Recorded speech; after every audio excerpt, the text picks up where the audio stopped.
How can you effectively and efficiently catch your own mistakes so that you can critique yourself and reach English fluency by yourself?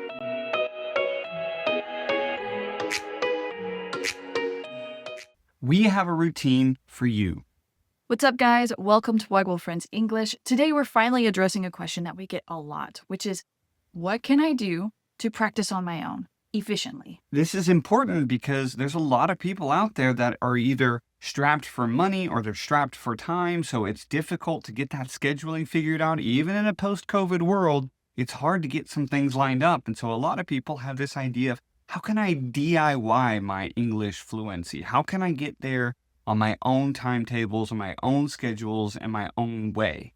We are big proponents of working with native speakers. There's so much more you learn in practice that you cannot just read in a textbook or learn in an online course.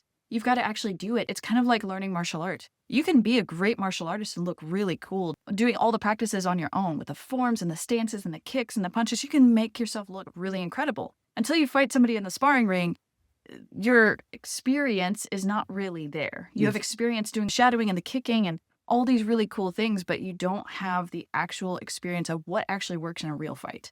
It's the same with your English. Not that you're fighting in English, but it's the same with your English. You can practice and get really good at saying things using very pristine language, very beautiful grammar, be able to express yourself in a dozen different ways with different synonyms. But until you get in a real conversation with a native English speaker, you really don't know what you're capable of in conversation. Using the illustration of a fight is very accurate because you don't have the validation that it has until you're actually in the ring with another person. You have the validation of, I did that move correctly, of self-interpretation, but until you get to that point, you don't have a whole lot of outside input. And so the question is, though, you can still practice, right? You can still get good at the martial arts. You can still get good at English. So today's video, we're going to talk about a few ways that you can do this by yourself so that you can kind of have ways that you can validate your English as you go on. And after we explain the routine, we'll tell you the benefits of this routine and what to use it for and how far you can really take it in your practical English learning. So the exercise goes like this. You take your phone, you set it up, and you record yourself speaking for 5 minutes on something very random. You can even pick a word. You can have a stack of words. You can open a dictionary, point to a random word. Whatever that word is, you speak on it. The idea is you don't have any preparation beforehand. You take that and you just talk about that thing. Or you could talk about something coming up that you're nervous about. Maybe you have a public speaking engagement coming up. Maybe you have a meeting coming up where you're expecting to pitch somebody, whatever it is. Doesn't really matter what the content is. What matters is that you have something you speak for a full 5 minutes. Looking at your camera, engaging, do the body language, make sure you get a picture of your whole self, like your body language, what your feet are doing, all of that.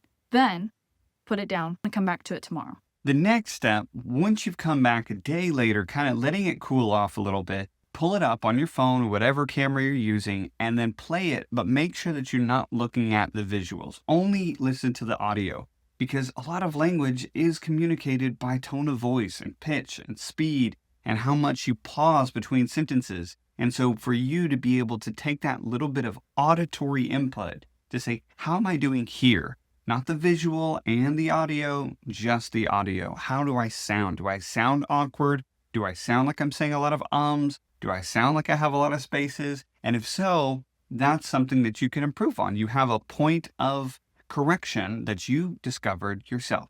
Yes. And we have a rate sheet, a speaking rating sheet that you can use for yourself as you do this exercise so that you guys can take down notes and give yourself a rating on tone of voice and your pacing and whether you pause, whether you use your tone of voice to a great effect where you wanted it to, whether your pitch is high or low or whether it's just flat all the time.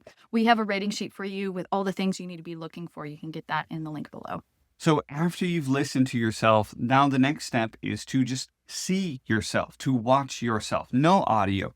Look at what your hands are doing. Look at what your eyes are doing. This is especially important if you do anything electronically, because a lot of times people, what they end up doing is they end up watching themselves on the video screen instead of watching the camera, which is recording them. So they always look like their eyes are shifted to the side, which there's some great functions and apps out there that can try to make it to where your eyes are always looking at the camera or look like they're looking at the camera.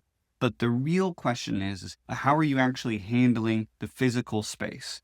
Are you awkward? Do you use tiny hand motions? Do you stay within this tiny comfortable bubble? Do you blink your eyes a lot? Are you shifting around a lot? These points, even though they may seem small, when you're having a natural conversation with a person, they can be barriers for that person to understand you or bridges to help that person understand you. This is exactly why here on Waiguo Friends English, we have two people doing the video in the same room together almost every single video, because this, where you see how do people interact with each other, is almost just as important as being able to hear us talk on a podcast when we're miles away from each other. There's a rating for that as well. There's a rating for your body language here. So you're going to be listening to and rating yourself on the audio. Then you're going to be watching yourself and rating yourself on your physical presentation.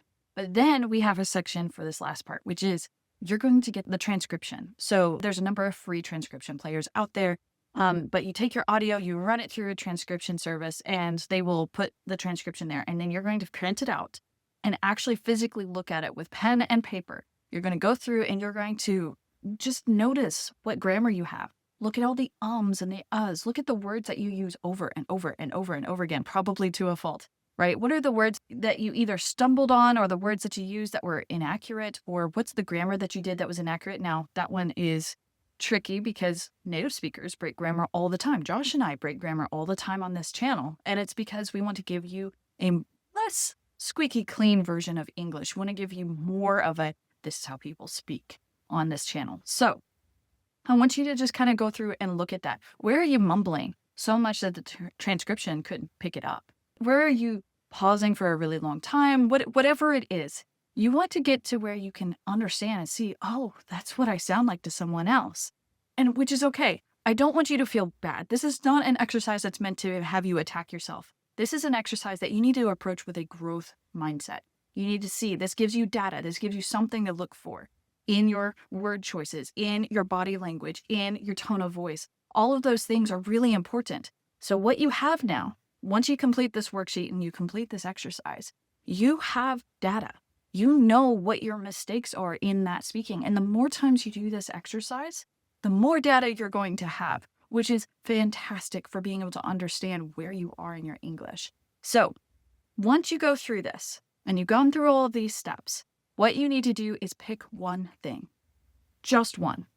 Pick one thing to focus on and to improve in the next recording, to improve throughout the week as you go about your work day with speaking English, or working with partners that speak English, or just sitting at home alone and listening to a podcast and you give yourself a verbal response to practice, or something in your articulation you can practice when you read aloud. Whatever it is, pick one thing to improve all week long, and then try this exercise again. What you should not do is try to do this exercise over and over and over again. You don't want to do 3 or 4 recordings in one day and then tear yourself apart for the rest of the week. You don't want to do that. You need to have at least a week between each of these recordings. But the more regularly you do this practice, the better off you will be at critiquing yourself, knowing where you are, knowing where you're kind of stuck. Sometimes when you are knees deep in a conversation, it's really difficult to find the points of criticism, of self-critique, of like, oh man, I shouldn't have said it like that. I should have said it like this, because the conversation moves on. It's like a stream. It never stops. It just keeps moving forward. And so if you don't stop for a moment and say, I said this mistake, and I've been saying that mistake a lot. Let me try to work on that one mistake. It could be something as simple as saying visit instead of visit. Something simple as just practicing that V sound this week by maybe going extra, going above and beyond, by using V very much, by emphasizing V even if the words don't necessarily need it. It's getting that practice down where you, like Amber said, seeing the data. I think about this in terms of accounting. A lot of times people, they have money problems, not because they have money problems, but because they have no idea how much money they make. They have no idea how much money they spend. And so a lot of times the issue is not necessarily in, I make this much or I don't make that much. It's just, I don't know where I'm at. And so for you guys, this is a very cringy thing to do. We get it. It's to see yourself and to hear yourself and to see the writing that you have. But it's absolutely necessary to be able to know where to go from here. Where are my mistakes? And how do I move forward? You can even take the same thing. After you critique yourself on that one topic, do it again. Practice, take that one thing and practice, and then the next week, film yourself doing the same topic again. You will find yourself, okay, yeah, it's a little easier to navigate because I've dealt with I don't know how to speak on this thing already. You've already spoken through it once, stumbled through it once is more what it feels like. But the fact is the more times you do it, the better you get. Now, the goal here is not to memorize or to create this perfect speech for that topic. That's not the goal in this case. The goal in this case is to say, I wrestled with this in this topic, especially with word choice. Okay, I've learned some words now that's better suited to this context, so let me try again. Let me try experimenting with these new terms. But anything that you can do like that is incredibly helpful. A pro tip with this is that you need to keep a binder, some sort of record to keep these going forward. So a lot of times people say, I did the thing, I check marked it off of my list, I don't have to do it anymore, it goes in one ear, out the other, and I'm done. And the reality is that if you spent time doing an exercise, if you spent time memorizing a better word for this context, let's keep that in our pocket so that we can have it for later. Don't let it go in the future. Don't abandon it to the unknowns of history and time. Keep it with you so that you can then use it at a later date. What we tend to do is we have books and books of input from our students, input from ourselves. We have records of those old cringy recordings of our own videos as we try to learn our own languages. And we can look back on those and learn two things. Number one, how far we've come. And that's a good thing to celebrate. But number two, man, am I still making that mistake today? Because I made that mistake back then. You keep these points of input so that you can then continue to use them. You have to know where you are in order to be able to progress forward. Keep those with you so that you can continue to grow even into the advanced levels. Now, benefits here. The benefits of the system is that you have that record. You keep that record. Number two is that you know what you do and you know what you sound like. Now, this can be a two-edged sword, right? It can make you feel even worse about yourself in public speaking or in speaking in conversation, but it can also make you feel better about yourself because you know what you struggle with. And you can say, hey, I have a feeling I'm going to struggle with this, especially to an American. We're pretty used to this, but I'm going to struggle with this. Do you mind if I take a minute longer to think about how I'm going to respond to that? That's great. And it's perfectly fine in conversation or in business meetings even. It's totally fine to do this in many situations. The third best thing about this is that it's free. It takes time, but other than that, it's free. And we are even providing you a guide so that you can do it and keep a good record. But there are some downsides to this exercise as well. For example, when you get that transcription back and you have a list of words that you don't want to say, or maybe some list of words that you do want to say, you want to put these words in. A big problem is that you don't necessarily know the connotation of those words. You don't know how they make other people feel. You don't know how common they are. We had some students when we were abroad that would try to name themselves words like benevolence. We never used that word, especially not for a name. If you do this exercise where you're trying to upgrade your vocabulary, you're trying to expand into different contexts, it's very easy to kind of get misguided a little bit to say, oh, I kind of like that word. But in reality, Americans or English speakers never use that word. We actually use a very simple word that maybe has a broader meaning than what you originally thought of. The other thing here is there's not much feedback on pronunciation or paralanguage, for example. If you don't really know what would be more appropriate in that situation, when you're in a conversation with a native speaker, even online, you can kind of pick up on their body language and kind of mirror it. So you can kind of see what's appropriate, what's not in that specific context. But when you're filming yourself, it's a little awkward to give a lot of paralanguage to a camera. Josh and I face that every time we do a YouTube video. But what we do and what might help you in this case is to think of somebody specific and talk specifically to that person, using your English, speaking to them the way you normally would. When we speak to you guys, we're speaking to many of you that we've met in conversations or in challenges or people we've met face to face, worked with before, or hopefully will work with in the future. We picture you guys. We know who we're talking to. And so that's why we speak the way we do. And that's how we feel free using our body language the way we do. It's the same when I was learning Mandarin and practicing by myself. I imagined one of my friends speaking Mandarin with all of her imperfections in it, with all of her excited body language. It helped me practice better as well.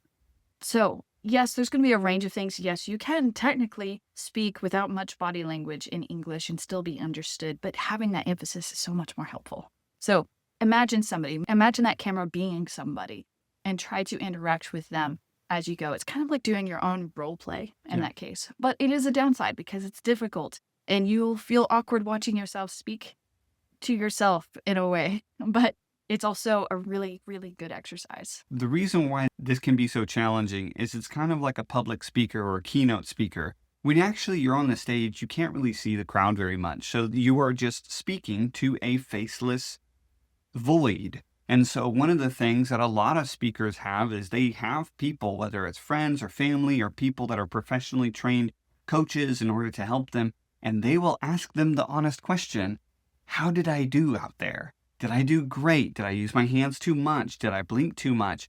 Things that they could see themselves, but it's really hard to see in the moment. When you're there and you're doing the exercises, it's really difficult to take a moment and say, hey, did I do that right? So that is a challenge with this DIY English because it's really tough to look inward while you're communicating, while you're speaking and be like, that was a little too much. There's no help with culture with this or necessarily your timing or anything like that. So you have to set this arbitrary number. Usually 5 minutes gives you plenty of time to think and act and get plenty of feedback in one exercise. But there's no feedback in terms of culture. Did you approach that conversation right? Perhaps you choose, hey, I'm at a funeral and I'm expressing my condolences to someone. That's a very culturally nuanced thing. That's a very difficult thing to handle, honestly, even for a native speaker. But supposing you're about to go to a funeral of somebody, a coworker, somebody, you need to kind of look up some ideas on, oh, how do I handle this very difficult emotional situation? And then you want to film yourself so you can kind of see, okay, what am I doing? Does this seem awkward? Does it look wrong? Whatever. You can go way too far with this, right? You need to kind of get out of your own head. Don't give yourself imposter syndrome with this exercise. But it is helpful to just kind of know what you're doing and how you come across and making sure you come across more sincerely, more genuinely. But it's difficult to know what to do culturally, right? So this is one of those things like you're not going to get help with this unless you are specifically looking up a lot. You ask somebody directly or you're working with a tutor to help guide you through that process. These are the questions that actually a lot of our students ask us. It's not necessarily about like, oh, this is a really complicated vocabulary word. But as you get into the upper advanced levels, you're like, I don't want to seem like a jerk. I don't want to seem rude, especially in this moment. How can I say this in a way that's not going to make that other person feel like that? It takes lots of time and discipline to do this, but so does language learning. So if you are determined to grow and you just cannot afford, you don't have the time to work with somebody, or you just don't want to work with somebody at this point in your journey, this is a fantastic exercise and one of the best you can do by yourself. Another great one that complements this really well is mimicking and shadowing, where you're watching something like a movie or a YouTube video or something and you mimic exactly what they say, the way that they say it with their body language. We talked about this before. This is a great exercise for getting the data to know what to work on specifically. And then that's a great exercise to practice, being more natural, loosening up a little bit, trying to figure out how to say something. And again, yes, it comes from a polished thing in that sense. It comes from a polished movie or video in that sense. But still, it's better than having nothing at all or just going by a book. And this requires a lot of discipline because you end up doing a couple of things. Not only are you just doing the practice of speaking English, but then you have the discipline or the habit of critiquing your own English. A lot of times people struggle with the first one, and they definitely struggle with the second one. So this is something that's really helpful, but also quite challenging. Yes. This is something that we do in our Fluency Fast Track program. If you're looking for a group of people, a community to do this together with, where, hey, we're going to do this exercise and it's going to be difficult. We don't ask you to share those videos, by the way, but to get that feedback from, hey, I'm going to interact in this small group class or in this one-to-one conversation with Josh or Amber. Can I get some feedback? We do that. We give detailed feedback on grammar and pronunciation. We give some body language stuff, some conversation strategy feedback. We do all of that because we focus a lot on versatility in language. Being able to be versatile in the moment, being able to adapt with the conversation flow in the moment. We do a lot of that in Fluency Fast Track. So if that's something you're interested in, you can check out our program in the description below. It's called yourfluencyfasttrack.com. And don't forget to grab the guide that we talked about earlier in this video. We would love to see you guys in our program or also just be helped by these videos. We know that when we were learning Mandarin, the thing that we really needed was honest, genuine, native content that was directed towards me as a language learner. So we're so excited that we get to make these videos and to help you guys out because we've been there too. All right, guys. Thank you so much for watching. We'll catch you on the next one. Bye.